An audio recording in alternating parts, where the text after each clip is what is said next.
বিশ্বকাপ ফুটবলের মহোৎসব শুরু হতে বাকি আর মাত্র অল্প কিছু সময়। সারা বিশ্ব যখন ফুটবল জ্বরে কাঁপছে, ঠিক তখনই বাংলাদেশ ফুটবলের জন্য এলো দারুণ এক খবর।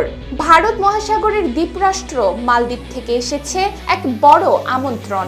মালদ্বীপ ফুটবল অ্যাসোসিয়েশনের ৭৫ বছর পূর্তি উপলক্ষে আয়োজিত হতে চলেছে একটি জমকালো ৪ জাতি টুর্নামেন্ট। প্রতিবেশী শ্রীলঙ্কা এরই মধ্যে নিশ্চিত করেছে তাদের অংশগ্রহণ। আমন্ত্রণ পেয়েছে নেপালও। সোমবার লাল সবুজের প্রতিনিধিদের কাছেও পৌঁছেছে আনুষ্ঠানিক প্রস্তাব। বাফুফের সাধারণ সম্পাদক ইমরান হোসেন জানিয়েছেন, খুব শীঘ্রই আসবে চূড়ান্ত সিদ্ধান্ত। জুনে হামজা চৌধুরী কিংবা সমিত সোমদের মতো তারকাদের পাওয়ার উজ্জ্বল সম্ভাবনা রয়েছে।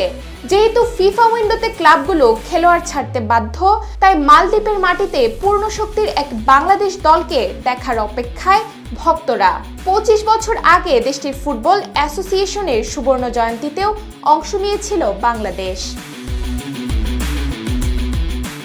তার আগে এশিয়ান কাপে ৩১ মার্চ সিঙ্গাপুরের বিপক্ষে মাঠে নামবে বাংলাদেশ। আর সেই যুদ্ধের প্রস্তুতি হিসেবে থাইল্যান্ড বা মালয়েশিয়ার বিপক্ষে প্রীতি ম্যাচ খেলার তোড়জোড় চালাচ্ছে বাফুফে। সব মিলিয়ে ব্যস্ত সময় পার করতে যাচ্ছে বাংলাদেশ ফুটবল। ডেস্ক রিপোর্ট, সময়ের আলো।